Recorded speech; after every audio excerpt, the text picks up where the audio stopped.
ကိုမြစ်တာတွေကိုပြန်ပြီးတော့အားနာမိတယ်အစဉ်ပြေလားလို့တောင်တခါမှမေးပေါ်မရတဲ့လူတွေအတွက်ကိုယ့်ဘက်ကအမြဲအသင့်ရှိနေပေးခဲ့တာကိုနောင်တလို့တော့ခေါင်းစဉ်မတတ်တော့ပါဘူးပေးစံမှုတိုင်းမှာဘာတစ်ခုမှပြန်မရရင်တောင်းမှ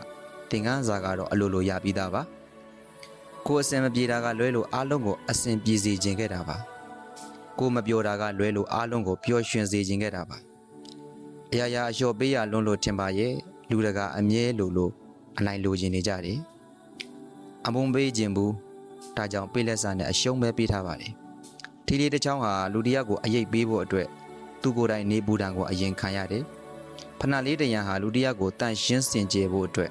သူကိုယ်တိုင်အညစ်အကြေးပေးခံရတယ်ရွှေငါးလေးတွေဟာလူတွေအလားကြည့်ဖို့အတွက်မှန်လောင်အိမ်ထဲမှာမွန်းကျက်စွာနေပေးရတယ်ကိုယ့်ရဲ့ဖြစ်ကလည်းဒီလေးတစ်ချောင်းလိုပါပဲဖဏလေးတရံလိုပါပဲမှန်လောင်အိမ်ထဲကရွှေငါးလေးလိုပါပဲကိုယ့်အဖြစ်ကအဲ့ဒီဟာနဲ့သွားတူပါတယ်တတ်နိုင်တဲ့လောက်ပေးဆက်လိုက်မယ်အမြဲတမ်းကတော့တာဝန်မြူနိုင်တော့ဘူးဗျာတစ်ဖက်လူကိုကြည်ပြီးတန်ရပဲဆက်ဆံတော့မယ်ဟန်ဆောင်ပြီးတော့မပြုံးပြကျင်တော့ဘူးအဝေးကြီးကိုလမ်းမငေးတော့ပါဘူးကိုဘွားနဲ့မအားဆက်တဲ့မျောလင်းချက်တွေကကလေးတယောက်ရဲ့စူဘူးလိုပဲအချိန်မတန်ခင်ခွဲရတာများတယ်ကိုသိလိုက်ပါပြီ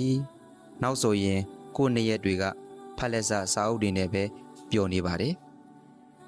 ဝေဒနာတွေရှိတိုင်းမကူစားကျင်တော့ပါဘူးဗျာတချို့တန်ရာတွေကရင့်ကျက်ဖို့အတွက်လိုအပ်တယ်လေအမှန်ပြောရရင်ဘယ်သူကိုမှစိတ်မနာရက်ဘူးစေတနာတွေရည်စည်းကမ်းပြိုခဲ့ဘူးတဲ့ကိုမြတ်တာတွေကိုပြန်ပြီးတော့အားနာမိပါရဲ့ဗျာ